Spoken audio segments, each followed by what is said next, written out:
तो क्या कह रहे हैं गुरुदेव भगवान, इसलिए विश्व के सब प्राणी एक परमात्मा के बच्चे हैं, कबीर परमात्मा के बच्चे हैं, उस परम अक्षर ब्रह्म के बच्चे हैं, सत्य पुरुष के बच्चे हैं। हम जितनी भी आत्माएं हैं, ब्रह्मा विष्णु महेश से लेकर गधे कुत्ते सूअर हम इंसान, हम सब उसी एक परमपिता परमेश्वर के बच्चे हैं। आगे पूज्य गुरुदेव भगवान क्या कह रहे हैं अपने विषय में जानकारी देते हुए, मेरा यानी रामपाल दास का विचार यह है कि जीव हमारी जाति है, मानव धर्म हमारा, हिंदू मुस्लिम सिख ईसाई धर्म नहीं कोई न्यारा। गुरुदेव भगवान क्या कह रहे हैं कि जीव हमारी जाति हैं, कि भाई हम सब जीव हैं। आज भले कोई प्रधानमंत्री बना है, कोई राष्ट्रपति बन के बैठा है, या ऊपर के लोकों में देवी देवता बन के बैठे हैं, ब्रह्मा विष्णु महेश की पोस्ट पर बैठे हैं, हम सब जीव हैं। जब कल को ब्रह्मा विष्णु महेश का समय पूरा होगा, जब उनकी वो गद्दी छीन ली जाएगी काल के द्वारा, फिर उनको नीचे के लोकों में पटका जाएगा, वो भी आप और हमारी तरह साधारण से मनुष्य का जीवन जिएंगे। और यदि उस मनुष्य जीवन में उनको सच्चा सतगुरु नहीं मिला, तो फिर से उन्हीं ब्रह्मा विष्णु महेश जी की आत्माओं को 84 लाख योनियों में गधे कुत्ते के शरीरों में कष्ट भोगना पड़ेगा। तो कहने का मतलब है हम सब जीव हैं, जीव परमात्मा केवल एक ही है सृष्टि में, कबीर देव परम अक्षर ब्रह्म। तो परम पूज्य गुरुदेव सतगुरु रामपाल जी का यह नारा है कि जीव हमारी जाति है, यानी हमने इस प्रकार से अपने अभिमान अहंकार को त्याग देना चाहिए कि भाई हमारी कोई औकात नहीं है। आज यहाँ भले कोई 5 साल के लिए 10 साल के लिए प्रधानमंत्री बन के बैठा है, उसकी तूती बोल रही है, उसकी महिमा बोल रही है, उसके हाथों में सारी पावर है, शक्ति है, लेकिन कब तक, जिस दिन उसको प्रधानमंत्री के पद से हटा दिया जाएगा वो शक्ति उसके हाथों में नहीं रहेगी, और जिस दिन उसका शरीर छूट जाएगा, उसकी मृत्यु हो जाएगी, फिर यम के दूत उसकी गर्दन पकड़ कर लेके जाएंगे यदि उस प्रधानमंत्री ने सच्चा सतगुरु बनाकर सत भक्ति नहीं की तो।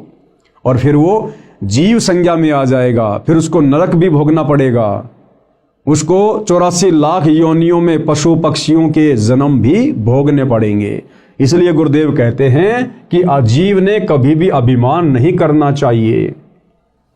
जीव हमारी जाति है और मानव धर्म हमारा, और जिसके अंदर नेक नीति है, मानवता है, इंसानियत है, दया धर्म है, कहते हैं यही सबसे बड़ा धर्म है। ये हिंदू मुस्लिम सिख ईसाई ये कोई धर्म नहीं है, ये तो हमारे धार्मिक गुरुओं की नादानी के कारण आपस में समाज बटा हुआ है और हमने एक दूसरे को अपना शत्रु मान लिया है। हिंदू मुस्लिम सिख ईसाई धर्म नहीं कोई न्यारा, अध्यात्म ज्ञान विज्ञान से सिद्ध करता हूं कि विश्व के प्राणी एक परमात्मा के बच्चे हैं, जो उस अपने पिता के पास जाने के लिए इच्छुक हैं। देखो भाई और बहनों, चाहे सतयुग में कोई भक्ति कर रहा था, तप कर रहा था, साधना कर रहा था, चाहे त्रेता में, चाहे द्वापर में, चाहे कलयुग के वर्तमान समय में, हर प्राणी इसी चाहत में भक्ति करता है कि मेरे को सदा के लिए सुख हो जाए। भाई और बहनों, हम देखते हैं बहुत सारी सीरियल में, बहुत सारी धार्मिक पुस्तकों में कि भाई हिरण्यकश्यप ने ब्रह्मा जी की साधना की, भस्मासुर ने शंकर जी की साधना की, विश्वामित्र जी ने साधना की, अन्य बड़े बड़े तपस्वियों ने साधना की, और उन्होंने ब्रह्मा जी को प्रसन्न किया, किसी ने विष्णु जी को, किसी ने शंकर जी को, किसी ने माता जी को। और जब वो देव उनके सामने उपस्थित होते थे, प्रकट होते थे उनकी साधना के प्रतिफल में विवश होकर उनको वरदान देने के लिए, तो भाई और बहनों आप ध्यान दीजिएगा, जब वो कहते थे कि मांगो वत्स तुम्हें क्या चाहिए, तुम्हारी साधना से मैं अति प्रसन्न हूँ, तो सबसे पहले वो यही मांगा करते थे कि हे भगवान मुझे वरदान दीजिए कि मैं अमर हो जाऊं, मैं किसी के भी मरने में ना आऊं, मुझे मारने में कोई भी सक्षम ना हो, मुझे फला फला राज्य अखंड प्राप्त हो जाए। तो वो ब्रह्मा विष्णु महेश यही कहा करते थे कि भाई ये हम नहीं कर सकते, इस सृष्टि में ना कोई अमर है, ना कोई अमर था, ना कोई अमर रहेगा। कौन सी सृष्टि में? काल के 21 ब्रह्मांड वाली सृष्टि में। फिर वो दूसरा वरदान मांगा करते थे कि ठीक है मैं दिन में मरूं ना रात में मरूं, सुबह मरूं ना शाम में मरूं, इस प्रकार अपनी कल्पनाओं के आधार से वरदान वगैरह मांग लिया करते थे। और हम सबको पता है भाई और बहनों, अंत में उस हिरण्यकश्यप का अंत भगवान ने नरसिंह रूप धारण करके किया।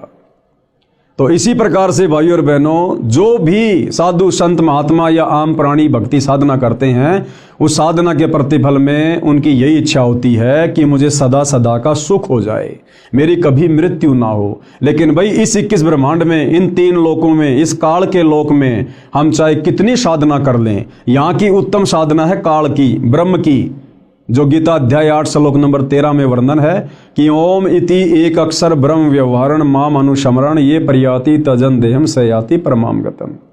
गीता का ज्ञान देने वाला भगवान ये ब्रह्म कह रहा है कि भाई मैं तो ब्रह्म लोक में रहता हूं, और मेरी साधना करने वाला ओम नाम के साथ में वो ब्रह्म लोक में आ जाता है। और गीता अध्याय 8 श्लोक नंबर 16 में फिर कह रहा है कि ब्रह्म लोक पर्यंत सर्व प्राणी पुनरावर्ती में हैं, यानी मेरे ब्रह्म लोक में आकर भी ये जीवात्मा अमर नहीं है, सदा का सुख नहीं भोग सकती, वहाँ से भी इसको नीचे जाना पड़ेगा। जब इसकी भक्ति कमाई समाप्त हो जाएगी, फिर ये लक 84 में जाएगा, गधा कुत्ता सुअर बनेगा, जन्मेगा, मरेगा। तो भाई और बहनों, वो परम शांति कहाँ मिलेगी, वो शाश्वत स्थान कहाँ है, जहाँ जाने के बाद फिर कभी हमारी मृत्यु नहीं होती है, कभी हमसे वो सुख छीने नहीं जाते हैं, वो है सतलोक, सचखंड। तो क्या कह रहे हैं गुरुदेव भगवान कि विश्व के प्राणी एक परमात्मा के बच्चे हैं, यानी कबीर परमात्मा के, परम अक्षर ब्रह्म के, जो उस अपने पिता के पास जाने के इच्छुक हैं, उसी के पास जाने के लिए भिन्न भिन्न भक्ति के उपाय कर रहे हैं। कोई मंदिर में जाता है, कोई मस्जिद में जाता है, कोई चर्च में, कोई गुरुद्वारे में। अब संत गरीबदास जी की वाणी के आधार से विश्व के मानव की एकता को जानते हैं। संत गरीबदास जी की उपरोक्त वाणी का भावार्थ है कि विश्व के सब मानव, स्त्री या पुरुष, शरीर की संरचना एक समान है, यानी विश्व में जितने भी मानव शरीरधारी प्राणी हैं, स्त्री या पुरुष या किन्नर, तो गुरुदेव भगवान कह रहे हैं कि सबके शरीर की रचना एक समान है। हिंदू का भी नाक यही मिलेगा, मुसलमान का भी यही मिलेगा। हिंदू की भी 2 आंखें हैं, मुसलमानों की भी 2 आंखें हैं।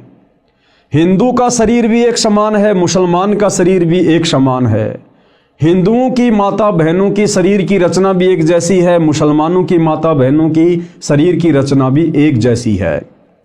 और हिंदुओं के शरीर में भी देवी देवताओं का वास है, कमल चक्र बने हुए हैं। मुसलमानों के शरीर में भी देवी देवताओं का वास है, कमल चक्र बने हुए हैं।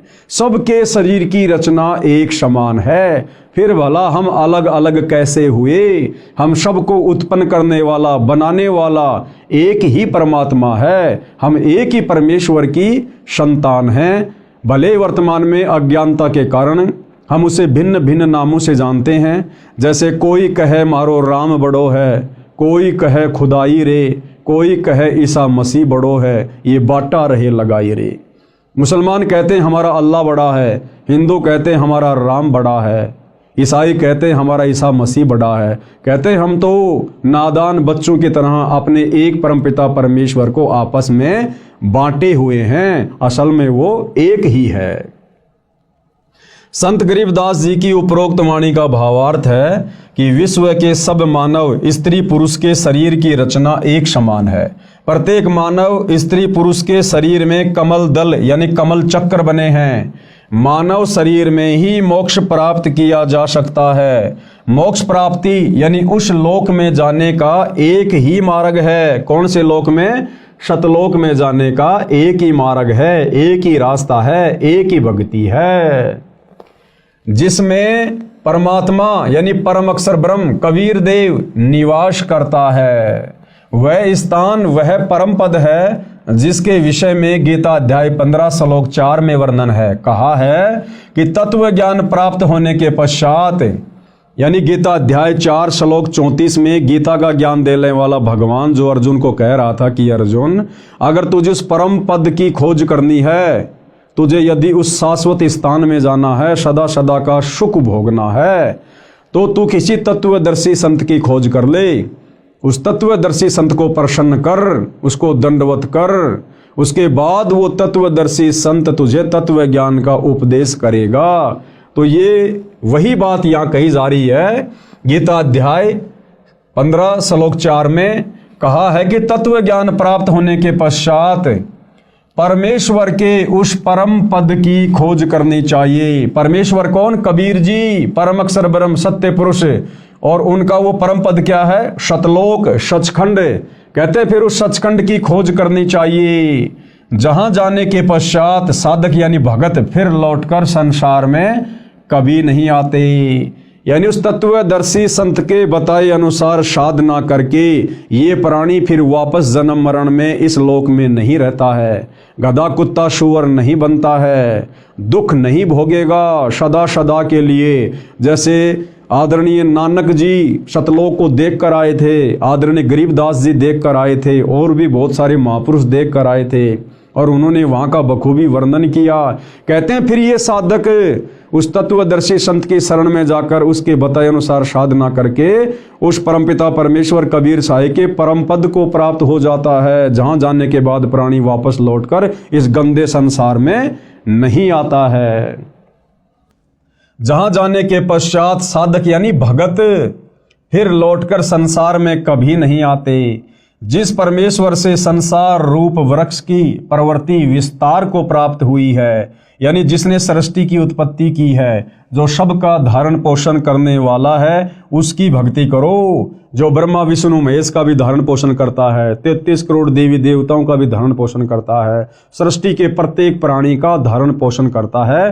कहते हैं तत्वदर्शी संत को गुरु धारण करके उस परमेश्वर की भक्ति करो। तो भाइयों और बहनों, वो परमात्मा परम अक्षर ब्रह्म सत्य पुरुष कबीर देव स्वयं ही अपना ज्ञान बताने के लिए तत्वदर्शी संत की भूमिका करने के लिए पृथ्वी पर एक मनुष्य के रूप में प्रकट होता है, एक संत रूप में, सतगुरु रूप में।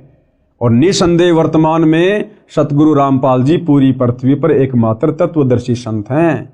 तो सतगुरु रामपाल जी क्या परम शक्ति है, आप भली भांति समझ सकते हैं। और वर्तमान में पूर्ण तत्वदर्शी संत सतगुरु रामपाल जी से उपदेश लेकर ही हम उस परम पद को, सतलोक को प्राप्त कर सकते हैं। दूसरा कोई साधन, कोई विकल्प कहीं भी आपको देखने और सुनने को नहीं मिलेगा। अब आगे गुरुदेव भगवान क्या कह रहे हैं।